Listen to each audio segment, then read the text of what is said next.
BS. Yediyurappa जी मुख्यमंत्री का और हमारे स्टेट प्रेसिडेंट अनिल कुमार कटील जी का और हमारे एमपी अभी हाल ही में मंत्री हो गए भगवंत खुबा साहब का और हमारे माइनॉरिटी मोर्चा के प्रेसिडेंट का, उनका मैं बहुत शुक्रिया अदा करता हूं कि उनकी वजह से मैं आज हज कमेटी का चेयरमैन बना हूं। और इंशाल्लाह आने वाले दिन में हज कमेटी में हमारे मेंबर्स हम सब लोग मिल के एक अच्छा काम करेंगे।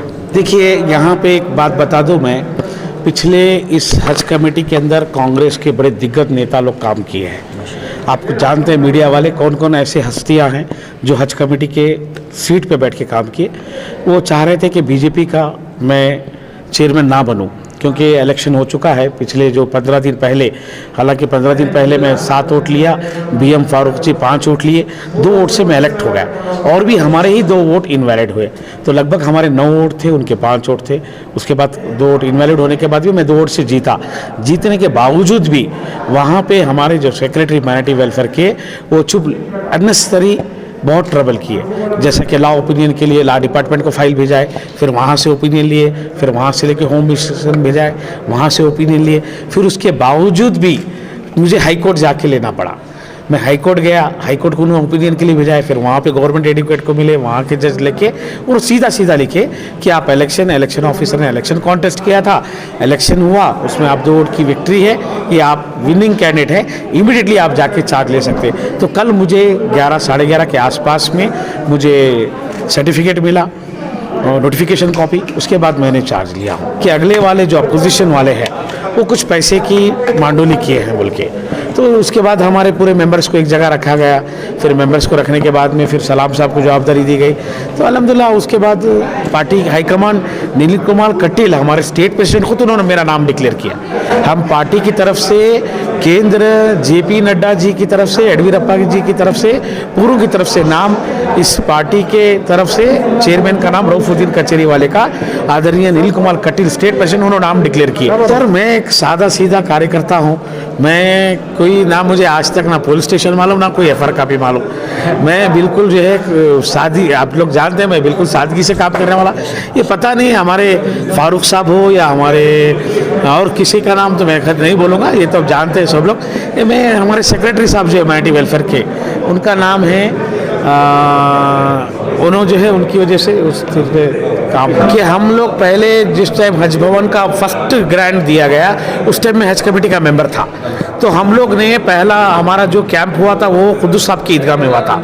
हमने येडियुरप्पा साहब को बुलाए थे CM होने के बाद। तो उन्होंने देखा ये खुद्दूस साहब की ईदगाह में क्या है, बोले यहाँ पे हमारे हज को जाने वाले हाजियों को यहीं पे हम लोग टीन शेड मार के यहीं पे उनका कैंप करते हैं, यहीं से वो लोग दुआ करके उनको बस से एयरपोर्ट के लिए रवाना करते हैं। तो उन्होंने तुरंत बोला था, येडियुरप्पा जी ने मुख्यमंत्री थे उस समय, उन्होंने बोले कि आप हज घर के लिए जगह देखिए, मैं ग्रांट देता हूँ। अगले साल ही उन्होंने 42 करोड़ रुपये हमको ग्रांट दिया।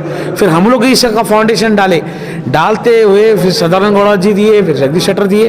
ये जो हज घर है ये सबसे पहला फंड दिए वाली भारतीय जनता पार्टी, येडियुरप्पा सरकार जी, उसमें मंत्री थे मुमताज अली खान साहब, और उस समय हज कमेटी का मेंबर मैं खुद रऊफुद्दीन कचेरी वाले था। देखिए, दोबारा टाइम हज कमेटी के प्रेसिडेंट बीजेपी से हुए हैं। हमारे रऊफुद्दीन कचेरी वाले प्रेसिडेंट बने। उनके प्रेसिडेंट बनाने में हमारा चांद पाशा जी, मोइनुद्दीन दी, हमारे कबीर, वैसा ही हमारा जनरल सेक्रेटरी सलाम, हमारा प्रेसिडेंट मुजम्मिल बाबू, ऐसे सभी हमारे प्रमुख कार्यकर्ता बहुत एफर्ट डाल के हज कमेटी के चेयरमैन जीतने में बहुत एफर्ट डाले। इसलिए बीजेपी के दूसरी बार हज कमेटी के चेयरमैन हमारे कार्यकर्ता बने हैं। इस संदर्भ में मैं एक बात बोलता हूँ, हमारे हज कमेटी के चेयरमैन कचहरी वाले भी इधर है चेयरमैन, मुसलमान विरोधी नहीं है बीजेपी। फॉर एग्ज़ाम्पल मैं बताता हूँ, APJ अब्दुल कलाम राष्ट्रपति बने, बीजेपी में ही बने, और शाहनवाज हुसैन, अब्बास नकवी और नजमा हेपतुल्ला, ये सब कैबिनेट मिनिस्टर्स थे सेंट्रल गवर्नमेंट बीजेपी में। ये सब मुसलमान है। ऐसे कैसे बीजेपी मुसलमान विरोधी होते हैं? APJ अब्दुल कलाम राष्ट्रपति बने, ये सब कैबिनेट मिनिस्टर्स बने, केरल में गवर्नर मुसलमान के हैं। ऐसे कांग्रेस बीजेपी को मुसलमान विरोधी बनाने में कांग्रेस बहुत अच्छा पॉलिटिक्स कर रहा है, इसलिए मैं कर्नाटक की कैबिनेट में उसको कोई नहीं। विरोध करता हूँ, खंडन करता हूँ। नहीं, कर्नाटक की कैबिनेट में कोई भी नहीं है। कर्नाटक में कैबिनेट में प्रोफेसर मुमताज़ अली खान थे, वो जब मिनिस्टर थे कब हमारे चीफ मिनिस्टर ये बहुत बड़ा बिल्डिंग को पैसे दिए 42 करोड़ रुपीस हमारा स्टेट गवर्नमेंट येडियूरप्पा गवर्नमेंट दिए है, उसके वजह से ये बहुत बड़ा बिल्डिंग बने हैं। और 200 करोड़ के ऊपर कैबिनेट में और बजट में भी दिए हैं। बीजेपी कभी भी मुसलमान विरोधी नहीं है, ये कांग्रेस का एक बहुत बड़ा षड्यंत्र है। अभी बताए एक मीटिंग हम करेंगे, क्या क्या बाकी है, उर्दू एकेडमी, वैसे वक्फ बोर्ड, ऐसे क्या क्या बोर्ड्स है, उसके ये सभी विषय में हम एक बार बैठेंगे, डिसीजन लेंगे, उसका सभी नामकरण हो जाएगा। सर, ये कभी भी बीजेपी मुसलमान विरोधी नहीं है। ऐसे गलत प्रचार, गलत पब्लिसिटी कांग्रेस दे रहा है, इसलिए ऐसे आम आदमी के बीच में ऐसा एक नाम बीजेपी मुसलमान विरोधी है ऐसा बोल रहा है। लेकिन सच में देखना है तो वो कौन बात करते हैं मुसलमान विरोधी है बीजेपी, वो सब बीजेपी के अंदर आकर बीजेपी को देखना पड़ेगा। जब बीजेपी क्या है वो सबको दिखेगा। इसलिए मैं ये विषय को पब्लिकली बोलता हूँ, कभी भी बीजेपी मुसलमान विरोधी नहीं है। आज कल शाम में चेयरमैन साहब ने चार्ज लिया है, सारे मेंबरान हज कमेटी के चार्ज लिए हैं। तो अल्हम्दुलिल्लाह आज हमारे चेयरमैन साहब, सारे मेंबर और हमारे एमएलसी साहब रवि कुमार साहब आए थे, और ये प्रोग्राम हमारे इमरान मकसूद साहब की दुआ से आज हम लोग ये हज कमेटी का काम आज चालू किए हैं। अल्लाह ताला से दुआ है कि हर साल की तरह हज आसान हो, और जो भी हाजी आता है तो यहाँ से खुशहाल आ जाए और खुशहाल आए, क्योंकि ये थर्ड वेव ना आए। अल्लाह से दुआ है कि थर्ड वेव ना आए। तो हम लोग यही चाहते हैं, लेकिन हम लोगों को फैसिलिटी जो है तैयार करके रखना ज़रूरी है।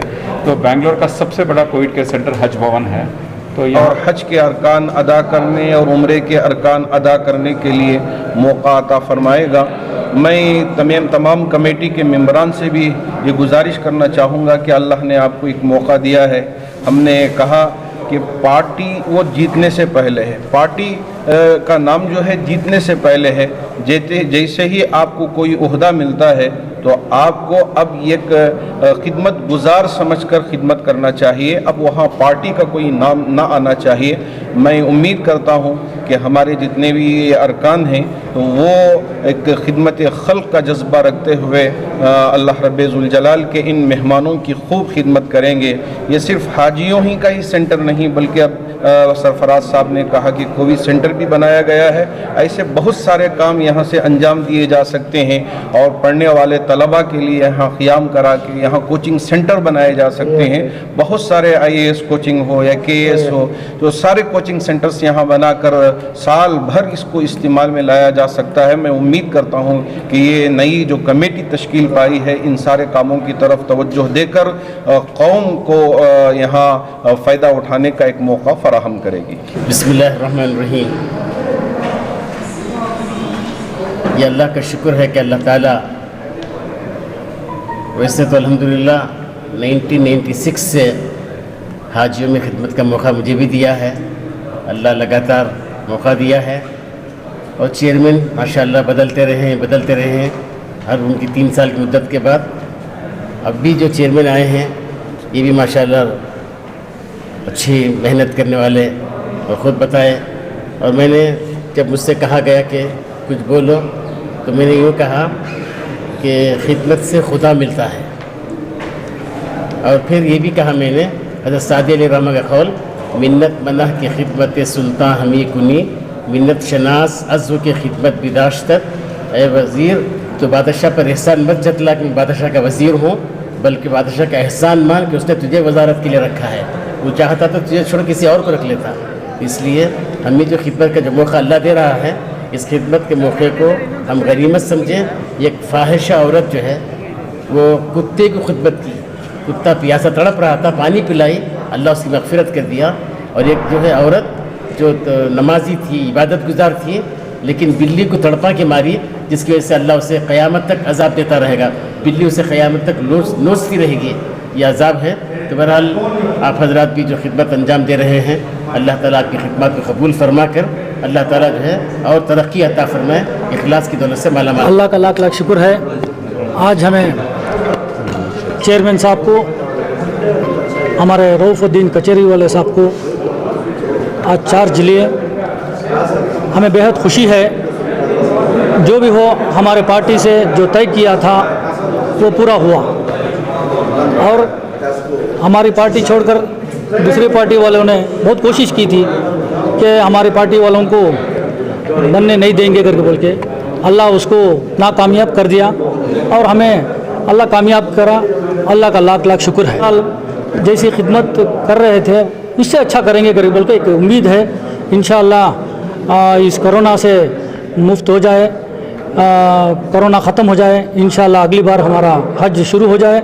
इंशाअल्लाह देखिए मिसाल बनकर रहेगी। इंशाअल्लाह बीजेपी सरकार अच्छे से अच्छा ताउन करेगी और हर आदमी हमें सब पूरे मिलकर काम करेंगे बोल के एक उम्मीद है। कई कामें बाकी हैं इसमें। अभी जो हेल्थ के बारे में हमारे इस हज घर में काम चल रहा है, माशाअल्लाह ये थर्ड वे आने वाला है करके बोल रहे थे, लेकिन अल्लाह के शुक्र से वो थर्ड वे की जिक्र नहीं है। तो उसके बाद हमें और से कई काम हैं हज घर के, हम करेंगे करके बोल के एक उम्मीद है। अल्हम्दुलिल्लाह ये अल्लाह का करम है कि आज जो है भाजपा जो है हर वक्त ऐसे ही कारनामे कर गुजरती है कि हर कोई समझता है कि वो भाजपा जो है एक फिरकावाना परस्त पार्टी है बोल के सोचते हैं, मगर उसका उल्टा कर गुजरती है भाजपा।